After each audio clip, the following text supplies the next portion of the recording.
Listo, parece que ya estamos en vivo. Buenas noches a todos, que el Señor les bendiga poderosamente. Quiero darles la bienvenida a una nueva entrega de Hablemos Claro. Esta noche, como se los había indicado ya hace bastante tiempo, hace ya algún par de semanas, vamos a hablar sobre la fe, pero no desde la perspectiva que usted está acostumbrado a oír de fe. ¿Ok? Así que yo lo voy a pedir rápidamente. Hoy tenemos a un súper invitado, tenemos un invitado de lujo, pero antes de presentarlo, yo necesito que hagamos el mismo ejercicio de cada jueves y de cada domingo.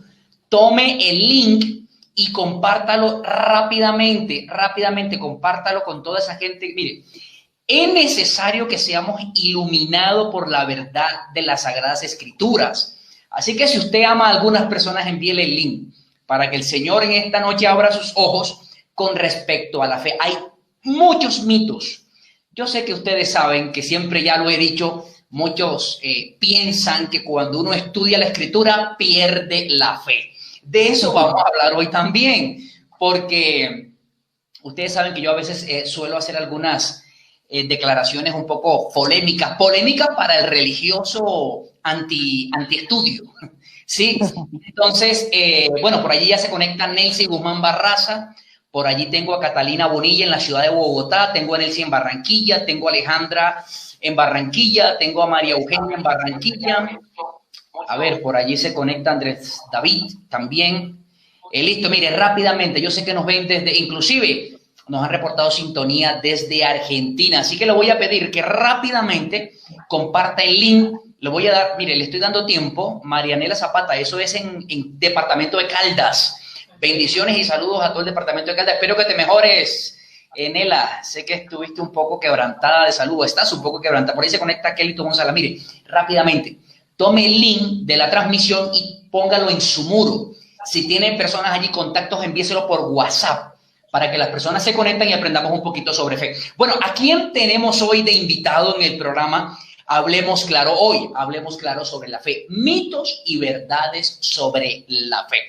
Un gran amigo y además un viejo amigo, no lo digo en términos de edades, lo digo en asuntos de que hace mucho tiempo que nos conocemos, bastantes años, inclusive los que viven en Barranquilla, estas últimas veces que fui a Barranquilla antes de la pandemia, me escucharon por allí mencionarlo en algunas de mis enseñanzas.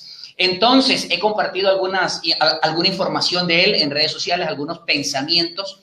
Entonces, es una persona con la que coincido mucho en términos de fe, precisamente, coincidimos mucho. ¿Quién es él? Él es Adolfo Céspedes Maestre. ¿Quién es Adolfo Céspedes Maestre? Es un teólogo de la Universidad Reformada de Barranquilla, candidato a magíster en estudios bíblicos, historia e influencia de la Biblia, de la Universidad de Deusto. ¿Lo dije bien? Así es. Deusto de Bilbao, España. Mire, estamos hablando de una autoridad en el tema, ¿ok? Dedicado actualmente a los a estudios religiosos, primaria y básica y media. También es docente, ¿sí? En instituciones religiosas y en algunas comunidades, ¿ok? Él es mi invitado de esta noche. Con él vamos a hablar sobre fe. ¿Por qué? Porque hay muchos mitos alrededor de la fe y él nos va a ayudar. Me estuvo comentando que hizo algunos escritos en estos últimos días sobre fe. Lo sigo y ha hablado mucho de fe. Ha tocado, yo creo que ha pisado algunos callos en cuanto a temas de fe, especialmente ese que te leí en alguna oportunidad que hablaba sobre la incertidumbre, ¿no? Y sí, así que, Adolfo, amigo, un saludo a todos los televidentes en esta noche, son todos tuyos. Bueno, no, Leo, muchas gracias de verdad por la invitación. De verdad agradezco a la Iglesia Palabra y Acción por esta gran, pero gran invitación. Yo me siento muy, muy contento de poder compartir. Como tú mismo lo decías, tenemos años de una gran amistad, ¿cierto? Compartimos muchas cosas. Yo te leo, tú me lees, ¿cierto? Yo creo que pues tú me sigues, pero yo recuerdo que en los primeros años en esos, yo era un niño prácticamente, ya, yo era un niño, y aunque, digamos, aunque yo estaba al frente, yo admiraba lo que tú hacías, ya, las cosas que decías, la forma en cómo tratabas, y creo que pues aquí, delante de todos, fuiste una inspiración para poder dar el paso a estudiar teología, ¿ya? Gloria a Dios, bueno, déjame ponerme un poquito evangélico, ¿sí? Yo estudio la Biblia, pero para los que no lo saben, estudio la Biblia, pero sigo siendo cristiano, ¿ok? Bueno, mis queridos amigos, él es un gran amigo al cual admiro mucho. Creo que la admiración es mutua. Es mutua. Y a él lo he invitado esta noche para que hablemos un poquito sobre fe. Primero, antes de continuar, coménteme, ¿cómo se escucha el sonido? ¿Está bien el sonido? Sí, perfecto. Ok, listo. Aquí tengo a mi productora ejecutiva. Sí. Aquí tengo a mi productora ejecutiva. ¿No? ¿Sí está conectado? Sí. Ok, listo. Mire, hoy hemos invitado a una autoridad en el tema, a un teólogo con bastante experiencia, con bastantes estudios. Y hoy hemos tomado el tema de la fe. Amigo, ¿qué es la fe? Así, bien sencillo, ¿qué es la fe? Alguien digamos que evangélicamente, repetiríamos como muchas personas nos dicen que, claro, la Biblia nos enseña que es la fe, es nuestra, digamos, es ese libro que nosotros miramos, observamos y nos damos cuenta que sí, que tiene cosas no tiene muchas cosas, ya, tiene grandes cosas que pueden enseñarnos a nuestra vida cotidiana. Y yo me pregunto, ¿cierto? Y nos hemos preguntado sobre qué es la fe. Y claro, tenemos que volver a ir nuevamente a ese texto de Hebreos capítulo 11, ¿cierto? Que dice, es pues la fe, la certeza de lo que se espera, la convicción de lo que no se ve. Entonces yo estaba meditando un poquito, que creo que es que exactamente uno de los textos que leíste por ahí, mío, donde estaba diciendo, sí. Bueno, pero ¿qué es la fe? Entonces la gente lo remite inmediatamente a la convicción que tenemos, ¿ya? Y a la certeza que aludimos cuando tenemos alguna circunstancia difícil, ¿cierto? Es decir, una convicción y una certeza que tenemos y decimos, eso es la fe. Sí. Sobre cuál es el origen, ¿cierto? En realidad de la fe. Y me di cuenta que la fe, ¿cierto? No es, digamos, no alude tanto al resultado, ¿cierto? De tener esa convicción o de tener esa certeza, sino que nadie, ¿cierto? Nadie ha podido llegar primero a tener una convicción si primero no ha tenido una incertidumbre, ¿ya? O nadie ha podido tener una certeza si primero no ha dudado, ¿ya? Wow. Si primero no se ha preguntado. Entonces yo dije, bueno, la fe, ¿cierto? La madre de la fe no es en sí la certeza, ya, o no son en sí las convicciones, es más bien la incertidumbre y la duda. O sea, lo que genera el poder tener fe, ya, es realmente haber dudado en algún momento, ya, el haber tenido, digamos, ciertas incertidumbres. Y esas dudas, ciertos, esas incertidumbres de lo que esperamos y de lo que no vemos, ya, porque la fe nace de eso, de lo que estamos esperando, porque es esa incertidumbre, o de lo que no vemos porque lo dudamos, ¿ya? Entonces, nadie que no haya dudado o esperado ansiosamente, ¿ya? Puede hoy tener las bases sólidas, ¿ya? La madre, el origen como tal de nuestra fe. Wow, tremendo, tremendo. Mire, esto se pone bueno, yo les aseguré que esto iba a estar bueno. Surgen muchas preguntas, ¿sí? Surgen muchas preguntas porque es que tú lo has dicho. Cuando se habla de fe, de inmediato nos remitimos, es la certeza de lo que se espera, ¿verdad? ¿Qué papel, por decirlo de alguna manera, qué papel juega entonces la fe en la vida de un cristiano? Mira, Leo, yo creo que la fe es una confianza, ¿ya? El papel que juega la fe en medio de toda nuestra vida es simplemente eso, confiar, ¿ya? Confiar en que en algún momento toda nuestra cotidianidad o toda nuestra realidad va a cambiar. ¿Ya? Es lo que yo diría, digamos, esa forma de poder tener valentía frente a las circunstancias completamente difíciles para nosotros. O sea, la fe juega un papel importante, porque si vamos o nos remitimos, no quisiera que sea el único texto que pudiésemos tocar, pero si nos remitimos aún al mismo Hebreos capítulo 11, nos están hablando de personas que tuvieron diferentes tipos de circunstancias que les tocó enfrentarse a momentos muy difíciles ya en sus vidas, que fueron personas, bueno, digamos, el autor de Hebreos está tratando de ver que son personas no sobrenaturales, no comunes y corrientes. Comunes y corrientes que les tocó vivir diferentes circunstancias y que las enfrentaron. O sea, tuvieron la confianza para enfrentar esa circunstancia por más difícil o adversa que fuera. Entonces yo creo que ahí está, digamos, escondido el tema de la fe. ¿Ya? La fe es esa fuerza, esa valentía, esa dinámica que nosotros tenemos frente a diferentes problemas o circunstancias que vivimos en nuestro diario vivir, ¿ya? No es, digamos, no es la corona, ¿ya? De los privilegiados, ¿ya? No es la corona de los que sí tienen fe, porque yo tengo fe. No, yo creo que más que una corona o más que un privilegio, ¿cierto? Es esa persona que tiene frente a sí, ¿cierto? Una debilidad, una circunstancia difícil y que es capaz de confiar en Dios y de confiar en sí mismo y enfrentarlo. O sea, para mí ahí está, digamos, el juego de eso.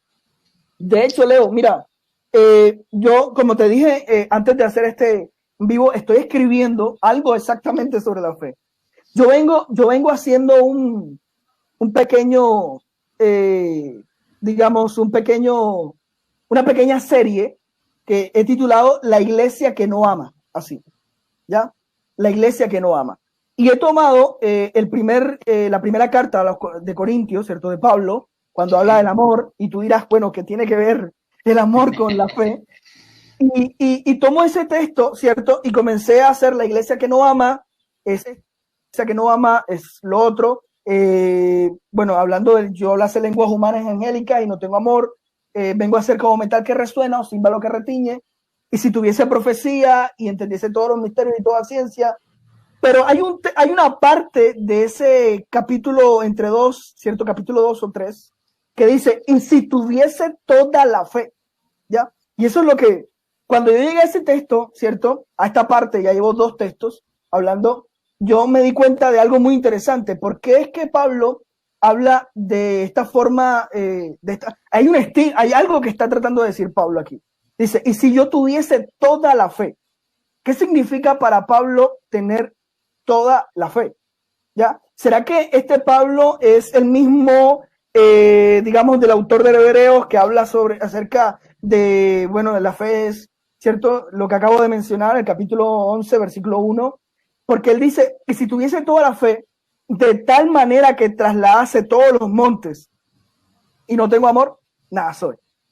Pablo parece que coloca un poquito aquí, digamos, un versus entre fe y amor, ¿ya? Sí. Yo no diría eso, pero parece, ¿cierto? Parece, pero me parece más digamos, una forma de decir, mira, hay gente que realmente cree que tiene toda la fe, ¿ya? ¿Ya? Y dice, de tal manera que sí, o sea, dice, de tal manera que es capaz de trasladar los montes, ¿ya? Obviamente se está remitiendo digamos, a algunas palabras de Jesús en los evangelios, ¿ya? Y nos desafía un poquito aquí porque nos dice, mira, hay gente que realmente sí, siente que tiene toda la fe, y de tal manera que trasladase los montes, pero me parece muy curioso que dice que puedes tener toda la fe, pero si no tienes amor, nada eres. Entonces yo me pregunté, ahí va mi segunda pregunta, hay gente que tiene toda la fe, pero no tiene amor. Ahí, bueno, vamos a esperar la terminación del texto, ¿verdad? Vamos a esperar la terminación del escrito, ¿verdad? Porque se ve muy interesante y nos puede servir de mucho. Mire, los que me conocen saben que yo siempre motivo a la gente a no tragar entero, a que vayan, investiguen, a que vayan y estudien, pero que estudien documentos serios, documentos de gente seria, no de gente emocionalista que, mire, yo no sé por qué a la gente le gusta más leer sobre experiencias personales, ¿verdad? Que sobre estudios serios en la palabra del Señor. Esto me parece tremendo porque tú lo dices, parecería que Pablo no está haciendo un versus enfrentando la fe al amor, pero en el caso, ¿sí? Que así fuera, él nos está dejando ver que nos preocupamos de alguna manera por ser gente de fe, por ser gente que tiene mucha fe, pero descuidamos algo que aparentemente es simple, pero que la escritura lo hace ver como básico, es decir, como estructural, no se puede mover, y está hablando del amor. Así que esto es interesante. Pero fíjate algo amigo, que me viene a la cabeza, ¿verdad? Hace un momento hiciste referencia a Hebreos capítulo 11, es pues la fe, la certeza, la seguridad. Hay muchos movimientos en este momento, pero hay uno en especial que es el movimiento de la superfe, que en algún momento se hizo presente en la cristiandad. Y mire, y aquí sí me gusta hacer la aclaración, porque es que la gente muchas veces le atribuye los errores al cristianismo, pero los errores no están en el cristianismo, están en la cristiandad, que no es lo mismo. La cristiandad es el grupo de gente que se supone que sigue el cristianismo. Los errores no están allí, los errores están en la cristiandad. Y hay unos fragmentos de la cristiandad que han llevado, por decirlo de alguna manera, a pensar que si mi certeza es firme, es inamovible, si mi fe es firme, entonces todo lo que yo anhele o desee se puede cumplir o se puede hacer se puede hacer realidad. Mi pregunta es, mi estimado, ¿realmente la fe es una garantía de que todo va a salir a pedir de boca? ¿O es simplemente una ilusión que con el tiempo los cristianos han desarrollado? ¿O algunos maestros han hecho de esto una creencia al interior de la cristiandad?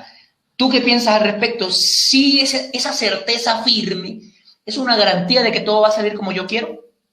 Bueno, yo soy un poquito más, digamos, vamos a un poquito. Eso que tú mencionas acerca de este movimiento, digamos, viene desde los años 70. Este movimiento se llama la confesión positiva. Así correcto, se llama. Correcto. La confesión positiva viene desde los años 70, donde se ha maniobrado con el término fe, ¿ya? Intentando que la fe se convierte digamos, en ciertos elementos mágicos, me atrevo a decirlo aquí, así, ciertos elementos mágicos a partir de esa confesión un poco, no sé si de pronto suena un poquito escandaloso, pero sí, digamos, Suéltalo. A través de ciertas confesiones bastante, digamos, sí, mágicas, bueno, ya dije mágicas, pero suena un poquito al tema de brujería, ¿ya? Sí. Un poquito de brujería. Lo tenías atravesado. Sí. Ya, cuando repito muchas cosas, tratando de que, digamos, a través de mi conjuro, ¿ya? A través de mi conjuro, porque técnicamente sería así, ya suena difícil, suena duro y crudo poder decirlo así, y lo digo con temor frente a otras personas, pero en realidad la fe no es esa, digamos, no es esa forma mágica de poder decir lo que yo quiero, lo que yo pienso, lo que yo deseo, y instantáneamente se va a cumplir. Yo creo que confundimos en realidad, digamos, lo que llamamos convicción y lo que llamamos certeza, ¿ya? Digámoslo así, yo lo diría así. Confundimos lo que llamamos convicción y lo que llamamos certeza. No se trata de ciertas expresiones, ¿cierto? A partir de yo lo declaro y todo se da, ¿no? Sí, yo no creo eso. Sí. Yo creo que la fe va más, digamos, en esa confianza, ¿cierto? Que tenemos. Yo creo que ahí se resume. No tenemos que ir más allá de la misma palabra. La palabra pistis significa confianza, ¿ya? Y muchas veces hemos hecho eso. Hemos ido mucho más allá de esa palabra. Ya hemos creído que la palabra, digamos, al momento de confesarle y hacer todos nuestros decretos y demás, se van a dar porque sí, porque yo tengo esa convicción. Pero no, a veces tenemos que enfrentarnos, algo que yo escribía y me remito nuevamente, digamos, a este texto que estoy escribiendo, porque algo que me remito es a encontrarnos con la montaña.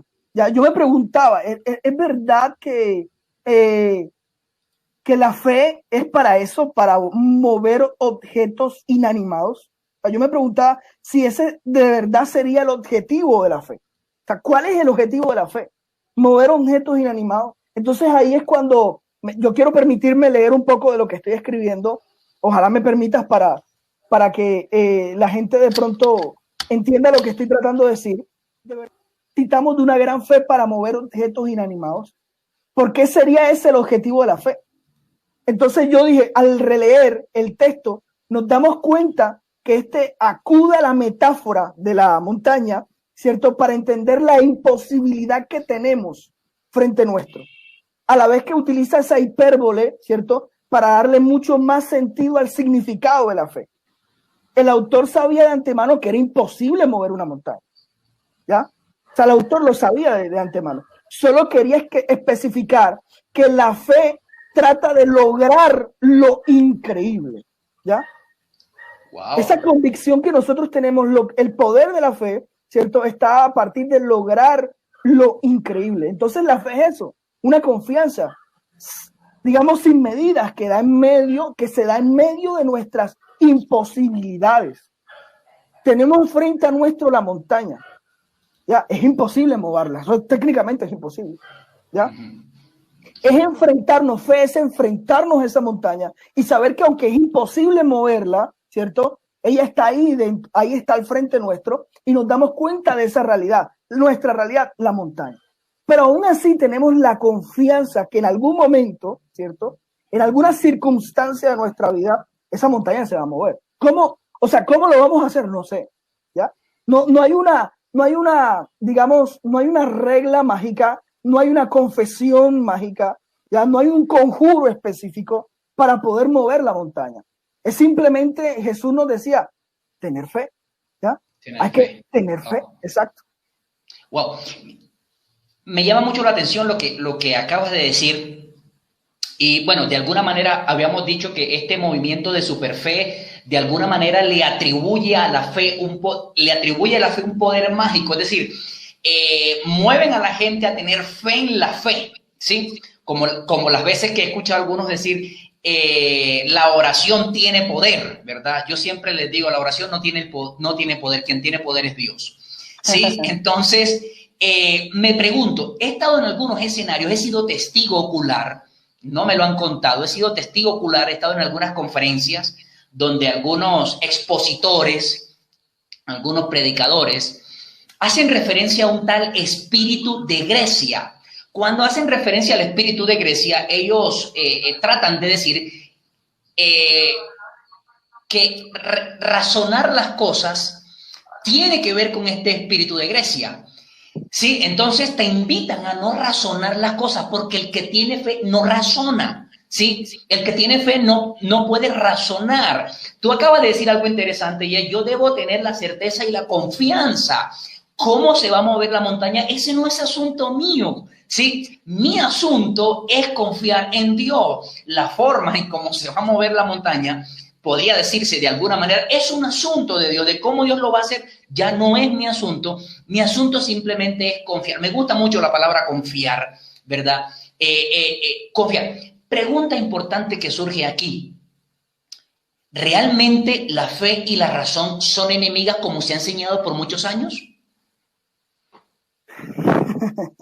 Pues yo, o sea, yo te digo algo, Leo. Yo creo que esa es una discusión bastante, digamos, vieja, ¿ya? Es una discusión Sí, vieja que ya deberíamos haber superado hace mucho tiempo, ya sobre todo la iglesia. La iglesia claro. debió haber superado hace mucho tiempo esa discusión entre, o ese, digamos, esa pelea que para mí es escolástica, o sea, hace parte digamos, de estudios muy anteriores y demás, donde se decía, bueno, la fe, digamos, la razón está supeditada a la fe, ¿cierto? Está enganchada, porque la fe, bueno, digamos, diferentes padres de la iglesia y demás discutieron sobre esto, pero me parece a mí que yo considero que la razón no son antagonismos, ¿ya? No son antagonismos. No hay una disputa entre fe y razón. Yo creo que la fe y la razón son hermanas, ¿ya? Son hermanas una de la otra. Porque digamos que esa pelea agustiniana también sobre fe y razón debería estar superada, o sea, debería estar superada.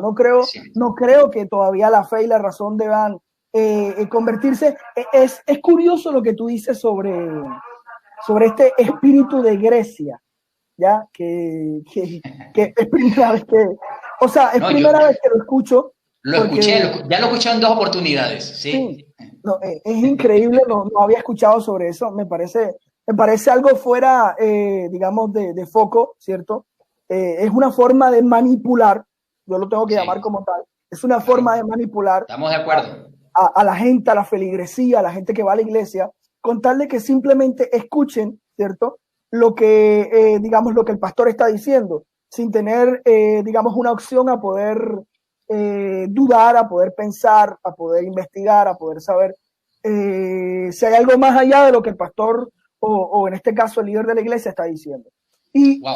de esa forma, pues sí, claro, se manipula a las personas y las personas terminan haciendo lo que el pastor dice y Correcto. repitiéndolo, lo terminan repitiendo, terminan diciendo, mira, el pastor me dijo esto y a cualquier cosa terminan también diciéndolo, este es el espíritu de Grecia, ya a la Sí, Biblia no hay que cuestionarla o a la Biblia no hay que, digamos, no hay que estudiarla, no hay que hacerle preguntas. Y mira, Leo, lo que acabo de hacer.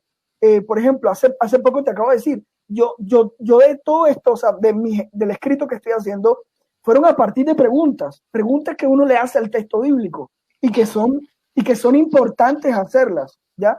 ¿Por qué son importantes? Porque son las que me van a dar a entender, ¿cierto? ¿Qué quiere decir el autor? ¿Qué estaba pensando el autor? ¿Hacia dónde me llevaba el autor? Y eso es importante, ¿ya? No solamente escuchar lo que digamos un líder de una iglesia en particular, que es bueno, ya es bueno escuchar a tu líder, no estoy diciendo que no, pero es importante ir en este caso a la fuente, ¿cierto? Y hacerle preguntas a ella y darte cuenta de qué es lo que ella dice, qué es lo que ella quiere, qué es lo que me está tratando de decir. Y ahí vamos a descubrir ciertas cosas que para mí yo creo que son fundamentales, ¿ya? wow. Tremendo, tremendo.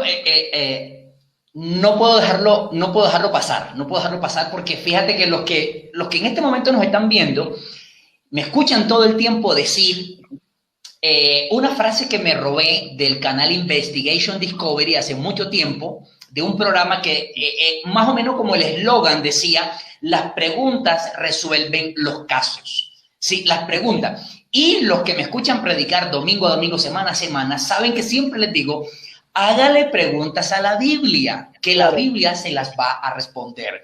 Hay que tener en cuenta algunos elementos, también les enseño, la cosmovisión del que escribe, la Así cosmovisión es. del que va dirigido el escrito, ¿sí? Y esto nos ayuda a entender un poquito el contexto de lo que se quiere decir.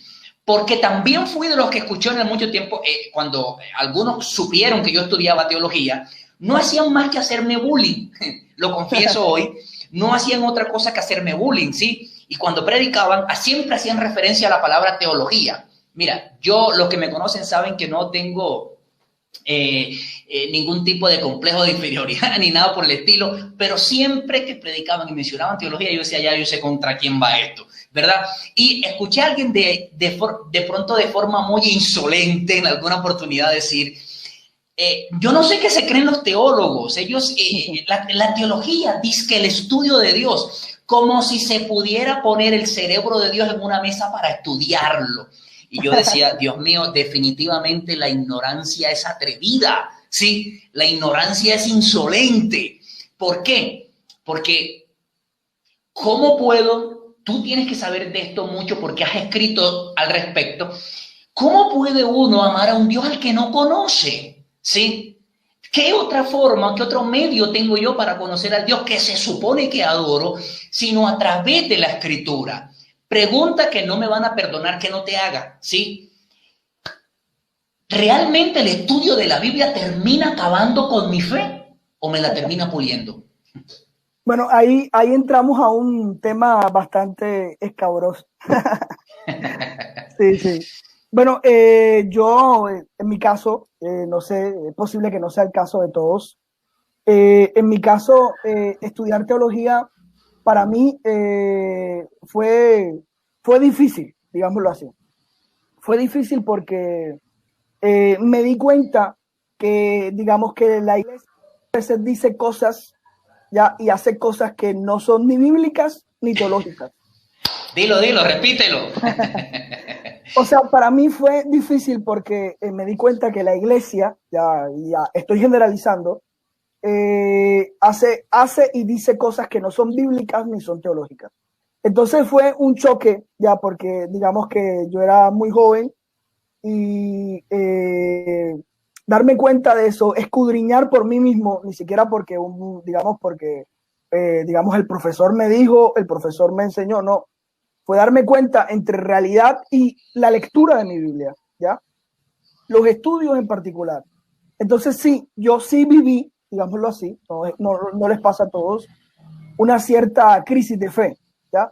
Sobre todo porque veía cosas en la iglesia con las que poco a poco no estaba de acuerdo, ¿ya?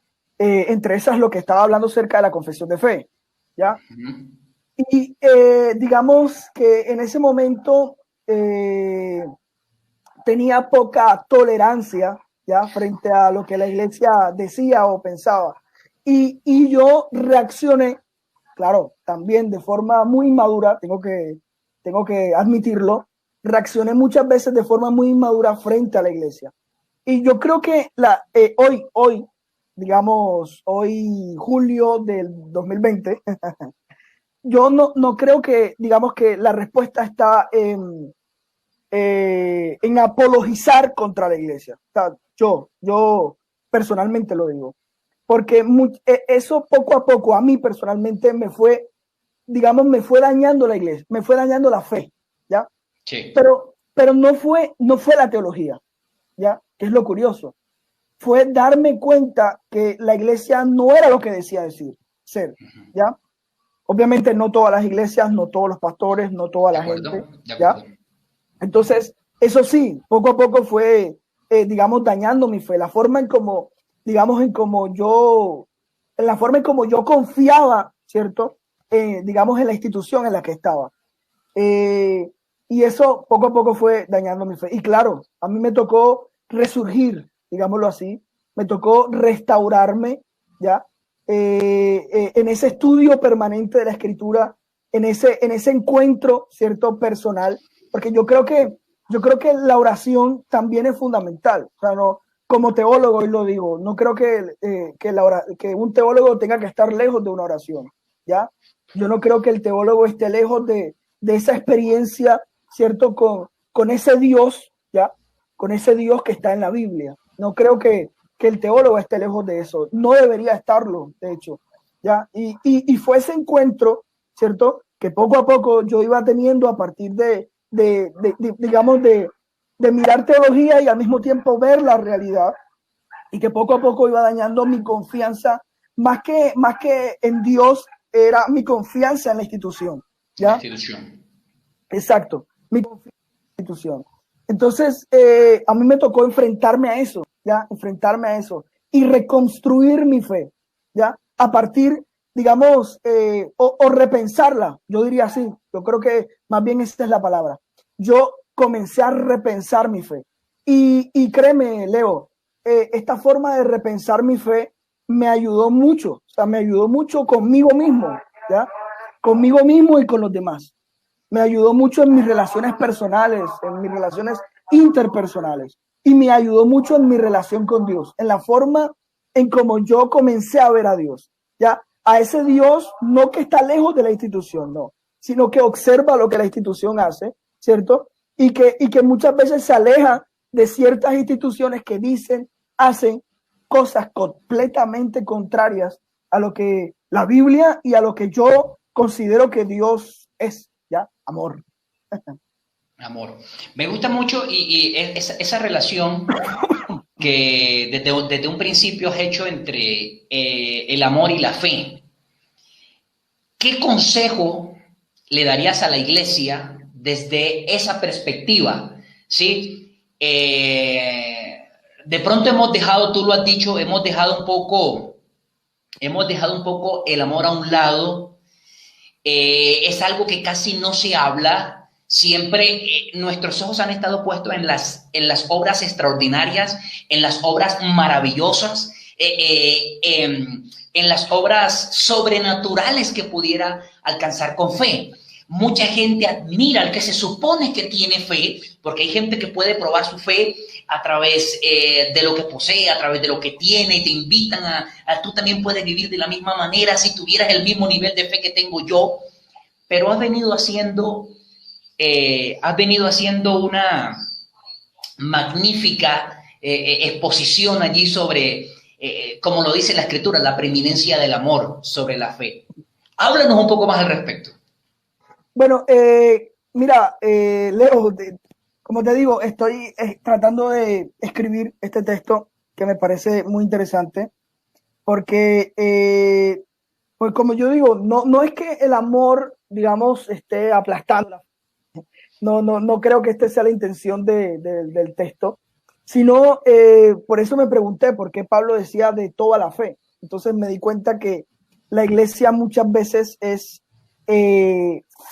felocéntrica, ¿ya? Ajá, ajá. Ya, felocéntrica. Y eso significa que, digamos que estamos obsesionados, ¿cierto? Porque la fe se convierte en un privilegio, en un poder, ¿ya? El que tiene fe tiene poder. Entonces, eso es lo que yo utilizo como felocentrismo, ¿ya? La iglesia se convierte en una iglesia felocéntrica, pero es felocéntrica, pero está carente de amor, ¿ya? Y acuño este término que, bueno, no sé, yo creo que lo utilizo, que yo lo creé, no sé, me parece a mí, no lo he encontrado en ningún lado, pero con esa manera, ¿cierto?, que tiene muchas veces la iglesia, de entender, digamos, esa fe como poder, ya, de tener toda esa fe, de aquella iglesia que considera que hay personas que tienen toda y hay gente que no tiene nada de fe. Entonces, digamos que clasificamos o jerarquizamos a quien tiene toda, ¿cierto?, la fe y al que no tiene nada. Y yo me fui al texto donde Jesús le dice, cuando los discípulos le preguntan a Jesús, Jesús, yo quiero que aumentes nuestra fe, ¿ya? Y Jesús se ve impresionado por esta petición de los discípulos. Y es cuando Jesús remite y dice, mira, si tan solo tú tienes una fe como el grano de una mostaza, ¿ya? Como un granito, como una mostaza pequeña. Es decir, Dios no está tan interesado, digámoslo así, o Jesús no está tan interesado en que los discípulos puedan tener una gran fe, ¿ya? O tengan toda la fe, sino que está interesado en que tengan fe, ¿ya? Eso, una fe diminuta. Pero era que Jesús estaba tratando de desestimar, ¿cierto?, de una otra manera, esa pequeña competencia que pudieran tener los discípulos. No, es que yo tengo toda la fe, es que yo tengo más fe, es que yo sí muevo montañas, mira cómo la muevo, ¿me entiendes? Es esa manera, esa competencia intrínseca que vemos en los cristianos hoy día, ¿cierto?, por los que pueden tener milagros, por los que puedan tener, de hecho, se convierte en una expresión común en la gente. Ay, Dios no me ha bendecido.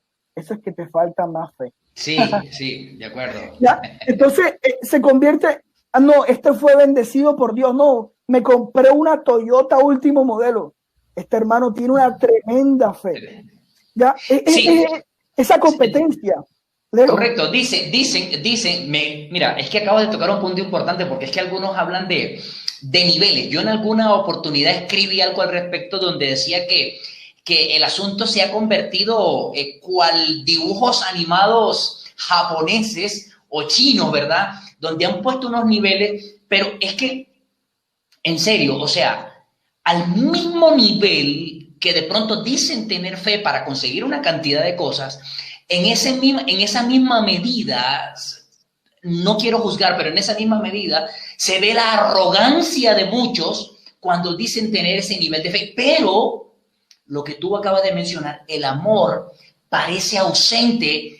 Y también estoy de acuerdo contigo, si la razón y la fe no tienen por qué ser enemigas, y eso es un asunto que debe estar finiquitado, de la misma manera, bueno, el amor y la fe tampoco deben serlo, pero parece ser un común denominador, que las personas entre más unción creen que tienen o entre más fe creen que tienen, abunda al mismo tiempo la arrogancia y el amor parece escasear. El amor no pasa a un segundo plano, o sea, ya no hay amor, ya no está la importancia de poder crecer, digamos, en amor, sino crecer en fe, ¿ya? A eso es que yo le llamo felocentrismo. Está la necesidad de poder tener fe, porque la fe me da poder, ¿ya? La fe me hace sentir a mí que estoy por encima de otras personas, ¿ya? Digamos, en escala, jerárquicamente, soy mejor porque tengo más fe. Entonces, si tengo más fe, obviamente puedo mover las montañas, puedo hacer lo que yo quiera. Digamos, lo hemos entendido desde ese cuadro. Pero es curioso, ¿cierto?, que Pablo hace esto y que Jesús al mismo tiempo desestima inmediatamente, le dice, mira, aumentanos la fe. No, mira, para mover una montaña necesitas un grano de fe, como una mostaza. ¿Has visto una mostaza?, le dice. O sea, yo me imagino a Jesús, ¿cierto?, cogiendo una mostaza y mostrándoles cuál es la fe que necesitan para mover una montaña. Una fe diminuta, es decir, una fe pequeña. Pero no es porque Jesús nos esté pidiendo fe diminutas. No, yo no creo eso. Yo creo que Jesús estaba tratando de quitarle esa idea de competencia entre quién podía tener más fe que otros. Entonces, eso surge en la iglesia actualmente. La gente vive en una competencia constante, ya por tener mayor fe, pero olvidando por completo el amor, ¿ya? Y cuando utilizo este término de felocentrismo, lo utilizo a partir de eso, de aquellos que creen que tienen toda la fe y que a veces esa fe es más visible o es proporcionalmente más interesante que el resto de quienes le rodean. Tiene fe para sí y castra de una u otra manera a aquellos que a él no poseen esa fe, ¿ya? Eso sucede en la iglesia.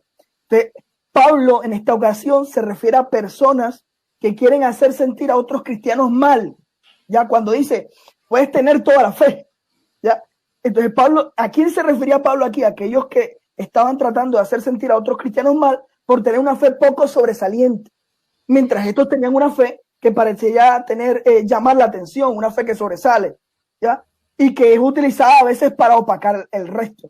Entonces, ¿por qué? Porque hay personas que conectan, ¿cierto?, la espiritualidad, digamos, la forma de vida o cualquier otra creencia, ¿cierto?, con la proporción, con la posesión y con la forma de su fe, ¿ya? Entonces justifican la falta de bendiciones o el fracaso en la vida de las ciertas personas, ¿cierto?, con que quizá no tuviste esta fe o no tuviste mayor fe, ¿ya? Alardeando de una u otra manera de poseer toda la fe, ¿ya? Wow. Mira que me llama la atención porque al tú hacer esa mención, el asunto parece ser que no es nuevo.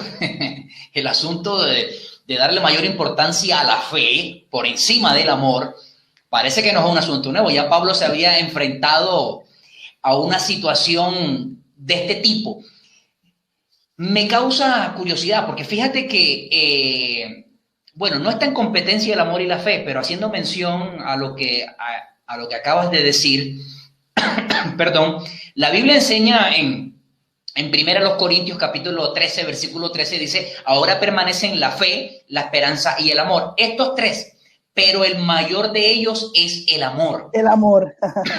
Fe, esperanza y amor. Pero ojo, de estos tres, el mayor es el amor. ¿Qué quiere decir el apóstol con eso? Bueno, repito, yo creo aquí técnicamente que hay una situación que está ocurriendo en Corintios. O sea, hay que irnos a Corintios para poder entender por qué Pablo realmente está. Estamos hablando de una iglesia carismática, ya, de una iglesia que colocaba por encima de los dones, ya, colocaba por encima los dones que el amor, digámoslo así. O sea, era una iglesia que, digamos, que era muy activista, ¿ya? Era muy activista, muy, digamos, siempre andaba, que colocaba por encima, digamos, las personas que hablan en lenguas, las personas que lo interpretan, el don de ciencias, el don de sabiduría. Esto es importante, ¿ya? Pero olvidaba ciertos valores y, sobre todo, el amor. Entonces, digamos que vivía como hoy, vivía como hoy, una iglesia que a veces, algunas ocasiones, ¿cierto? Rechazaba, ¿cierto? Ciertos dones y colocaba o menospreciaba esos dones y decía que estos dones eran más importantes que estos otros. Entonces Pablo escribe el capítulo 13, exactamente, todo el capítulo 13, para decirnos que el don más importante que todos los cristianos tenemos se llama el amor. El amor. El amor. Entonces Pablo dice que sí, que es importante tener la esperanza. La esperanza porque es que estos estaban esperando la venida de Jesús. Ellos estaban esperando en su siglo, en su tiempo, en su momento histórico, que Jesús volviera. ¿Ya? Estaba esa esperanza, que Pablo no quiere erradicarla. Está la esperanza ahí, está el eschatos, como le diríamos, la escatología, ¿cierto? El eschatos, esa esperanza, que es lo que significa eschatos. Y estaba la fe, estaba la pistis que ellos tenían. ¿Ya? Pero ellos decían, sí, tenemos la confianza en Dios, o sea, tenemos la pistis, tenemos la esperanza que va a volver, pero sobre todo ello está este don que se les ha olvidado y que déjenme decirles que es el más importante, que es el amor. Así que Pablo no ve aquí la fe y la esperanza como una competencia contra el amor, no, sino que ambas son importantes, ¿ya? Tanto la fe como la esperanza como el amor. Pero dice, pero para mí predomina el don del amor, ¿ya? Este es el don que todos deberíamos, no sé, buscar, ¿ya? Digámoslo así, ¿ya? Porque también estaba la competencia de vamos a aumentarnos la fe, vamos a esperar en el Señor y vamos a dejar todas las otras cosas que hacemos a diario. Y él decía, pero ¿dónde está el don del amor? Wow, tremendo porque evidentemente es un problema que también hoy vemos. La gente determina tu nivel de espiritualidad por los dones, ¿verdad? Pero en ninguna parte de la Escritura, yo lo he dicho en diferentes oportunidades, en ninguna parte de la Escritura la Biblia dice que al cristiano se le identifica por sus dones, sino por sus frutos, ¿verdad? Y en los frutos vemos el amor también, vemos la bondad, ¿verdad? No procuramos, no sé si el término cabe, pero no procuramos competir en el asunto de los frutos, sino en el asunto de los dones. ¿Sí? Si soy profeta, pues que sea muy acertado, que sea muy quirúrgico en mi profecía, ¿no? Si de pronto tengo ciencia, que sea muy acertado lo que digo, pero de alguna manera se descuida lo que es el fruto. En ninguna parte de la Escritura la Biblia dice que por sus dones los conoceréis. Se puede decir que una persona puede ser muy preciso, ser muy quirúrgico en su palabra profética o en lo que quiera que diga, ¿verdad? Pero ¿dónde queda el fruto del Espíritu Santo, entre los cuales menciona al amor? Porque, bueno, en estos días por ahí acaba de saludarme Luis Ángel, que le grabe esto. Sí, pero fíjate algo importante. Y es que, bueno, se ha descuidado el amor en la iglesia, se ve poco amor en la iglesia. ¿A qué se debe que el amor en la iglesia haya pasado a un segundo plano? Si se supone, se supone que el maestro, su mayor demostración de amor fue haber entregado su vida por nosotros, ¿sí? Y lo mismo que él hizo con nosotros es lo que debería la iglesia estar haciendo con los demás. ¿En qué momento? ¿Por qué el amor pasa a un segundo plano? Bueno, acabas de mencionar algo por allí, entre líneas, acabas de mencionar, bueno, es que la fe deja ver algunas cosas, ¿no? Sí, la fe deja ver que puedo alcanzar algunas cosas y se puede medir de pronto a través de las posesiones. Mira que yo he trabajado el tema publicitario también y a veces he hecho publicidad para algunas iglesias y casi siempre cuando me piden alguna publicidad, algún flyer para promocionar un evento, se destaca siempre que se note quién es el que va a predicar, porque lo que va a garantizar el éxito del evento es el que va a venir a predicar. Amigo, ¿en qué momento, por qué razón, cuál es la causa de que el amor haya pasado a un segundo plano? Bueno, Leo, yo te diría que yo en este caso quiero ser bastante Foucaultiano, ya Foucaultiano. Yo creo que aquí hay un problema con el tema de poder, ¿ya? El tema del poder. La iglesia tiene un grave problema hoy día, ya, sí. Pues, bueno, lo ha tenido siempre, pero digamos que hoy día... se ha acentuado. Sí, sí. El tema de la autoridad, de hecho hemos jerarquizado, que creo que es una cosa que también es absurda. No, esta vez también, lo digo sin temor, es absurdo tener que jerarquizar los ministerios en la iglesia, ¿ya? Arriba, en la puntica, el apóstol, ¿ya? Abajito, entonces el profeta, ¿ya?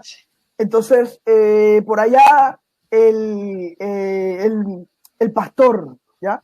Entonces viene luego el maestro, luego el evangelista. O sea, hemos hecho un asunto de jerarquía, ¿ya? Y el poder dentro de la iglesia, o sea, el tema de, digamos, de mantener la autoridad en la iglesia, muchas veces nos ha enceguecido a poder amar a las otras personas. O sea, a mí me parece que ese tema de toda la fe, por eso me llamó mucho la atención, porque me parece que es lo que ha permitido que la iglesia de una u otra manera enfríe ya su amor hacia las otras personas. Porque no hace las cosas por servicio, ya digámoslo así, sino por poder, ¿ya? Lo hace por poder. Entonces, dentro de esa gama digamos, de ministerios, la gente no lo hace para servir al otro, ¿ya? No es un servicio, no se convierte en un servicio, sino que hoy viene el apóstol, ¿ya? Hoy viene el profeta. Entonces, no, este es apóstol y profeta. Entonces, tú digamos, desde las iglesias, digamos, lo digo desde las iglesias evangélicas, desde las iglesias desde las iglesias carismáticas, desde las iglesias neopentecostales. El poder es un asunto que está acabando de una otra manera la iglesia, ¿ya? La está acabando ese amor que muchas personas sienten por el otro. Ya no buscamos un ministerio para servir a los demás, no. Buscamos el ministerio para que los demás me sirvan a mí. Nos sirvan, correcto. Exacto. Entonces, eso realmente ha hecho, para mi opinión, ¿cierto? Que el amor se pierda de una u otra manera dentro de la iglesia, ¿ya? La iglesia ya no siente que se hace algo para amar a las otras personas, sino que se hace algo para alcanzar, digamos, no sé si... se me escapa una palabra, es que lo tengo aquí, pero se me escapó ahora. Ya, ok. Digamos, para aumentar nuestro ego, o lo que llamaríamos nuestro propio, no sé, nuestro perfil, no sé cómo decirlo, nuestro narcisismo, ¿ya? Nuestro propio, o sea, estamos creando ministerios narcisistas, ¿ya? Ministerios que no sirven para el otro, ¿ya? El otro como sujeto, sino que sirven para sí mismos, ya, para poder aumentar cada vez su propio poder, para aumentar cada vez más su propia autoridad. Y de hecho ese es el mensaje que se hace firme dentro de las iglesias. Obedezcamos a nuestros pastores, sigamos a nuestros apóstoles ya, al punto que se nos olvida, ¿cierto? El necesitado, se nos olvida el que viene con una necesidad grande dentro de la iglesia. No le servimos, no estamos ahí para servirles. Creemos que a veces con una simple oración, ¿cierto? Podemos resolver muchos problemas. Hay gente que no, que necesita acompañamiento, que necesita más que una sola oración, necesita poder sentir que el otro está ahí también, que lo acompaña, que si tiene hambre le da de comer. ¿Me hago entender? Que era la preocupación también constante de la carta de Santiago. Cuando Santiago escribe, hace una dura crítica a este tema, ¿ya? Porque entendía que el ministerio no solamente, ¿cierto?, estaba para poder orar por esa persona ya, sino en acción hacia el otro. Wow, mira, de verdad que de alguna manera has hecho una radiografía de lo que es la iglesia hoy en día. En alguna oportunidad, en un servicio de liderazgo, es decir, un congreso de liderazgo, ¿no? Donde de verdad lo que tú acabas de mencionar se hacía mucho alarde y la invitación era a procurar los ministerios de mayor nivel. Me hiciste recordar un proverbio de origen español, si no estoy mal, si me equivoco, discúlpenme, pero creo que es un proverbio de origen español que dice: las jerarquías son como las estanterías, entre más altas, más inservibles, ¿sí? Porque en una tienda pone más alto lo que menos se vende, lo que menos sabe.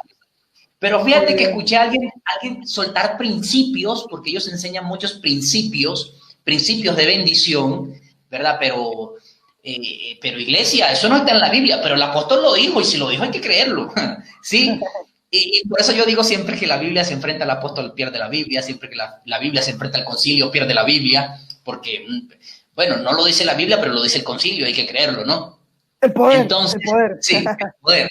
¿Por qué te lo digo? Escuché a alguien decir en alguna oportunidad que si él tenía un reloj costoso, ¿sí?, y lo quería sembrar, enseñaba, debía sembrárselo a alguien de mayor nivel. ¿Me explico? De mayor nivel, porque de esa manera recibes la unción de esa persona. Si se lo regalas a alguien de menor nivel, ¿sí? O sea, ¿qué puedes recibir? Y alrededor de eso es que gira lo ministerial hoy en día, por decirlo de alguna forma. ¿Sí? Bendice a los que están por encima de ti. Los que me conocen saben, siempre les he dicho y siempre les he enseñado que alguien traía de la finca unas guayabitas y eran, ¿para quién? Para el pastor. Y eso me recordó una anécdota que le ocurrió a alguien. Mira, el mismo Señor se lo enseñó. Yendo para la iglesia, traía unas guayabas de la finca y se las llevaba al pastor, ¿no? Porque al pastor le gusta la guayaba, ¿verdad? Y dice que cuando iba llegando a la iglesia, algo en su interior, yo voy a decir que el Señor, algo en su interior le dijo: no se las vas a dar al pastor, se las vas a dar a la primera persona que te abra la puerta en la iglesia, ¿sí? Cuando esta persona llega a la iglesia y estaba de ujier, una persona de condición bastante humilde, ¿no? Entendiéndolo en el contexto, una persona bastante necesitada, ¿verdad? No estoy diciendo con esto que no podamos bendecir al líder, ¿no? Pero hay gente a veces que realmente necesitan de nuestra ayuda, y lo voy a decir también sin temor, algunas personas lo hacen porque creen de alguna manera de que Dios los bendice más si lo que van a dar se lo dan al líder. No, hay gente necesitada y Dios bendice por igual. Esto me recordó a un teólogo que iba en un vuelo hacia alguna ciudad de Europa a predicar y se tropieza con otro ministro en el avión, ¿sí? Y le pregunta que si ya había leído su nuevo libro, ¿sí? Y el pastor muy arrogantemente le dice: sí, por encimita. Entonces le dice: ¿y qué te pareció mi libro? ¿Sí? Entonces le dice: pues para el pastorado puede tener algún significado, pero para la iglesia es peligroso, ¿verdad? Yo siempre he dicho: ¿en qué momento se ha puesto al pastor fuera de la iglesia? ¿Sí? ¿En qué momento la iglesia es una cosa y el pastor es otra? El pastor es un miembro de la iglesia con unas funciones específicas, como las tienen otras personas. Entonces, algunas personas, y esto lo digo para los que nos están viendo, quítese eso de la cabeza, que Dios lo bendice más Si usted honra a su líder, no estoy diciendo que no puede honrar a su líder, a su pastor, tener un detalle, pero mire a su alrededor y se va a dar cuenta que hay gente al interior de la iglesia con muchas necesidades.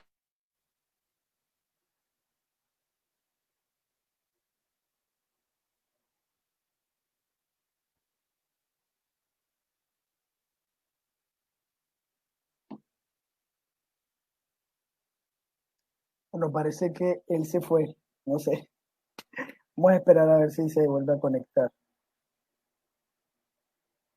O no sé si soy yo el que me fui.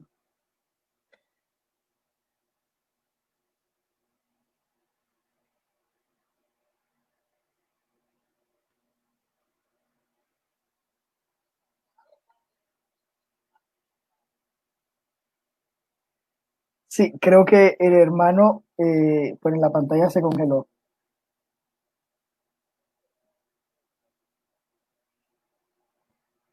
Sí, se fue. Bueno, pues nada, sí, un momento, una falla técnica, así parece. Bueno, me alegra mucho poder haber compartido con ustedes. No sé si de pronto hubo algunas preguntas o no. Eh, Mi nombre es Adolfo Céspedes Maestre, así como aparece aquí. Y pues también tengo una página y pueden seguirla también. Ahí me van a encontrar. Entonces, sin más, un abrazo a todos. Leo, un abrazo. Pudiste haber tenido algún problema. Entonces, muchas gracias. Dicen, no, aquí estamos. No sé si. Entonces, pues nada, aquí para servirles a ustedes también. Allí el texto es posible que salga en estos días, el de la fe. Así que espero que puedan leerlo y compartirlo. Un abrazo Leo para ti, mi cariño para ti y tu esposa, bendiciones para todos. Bye.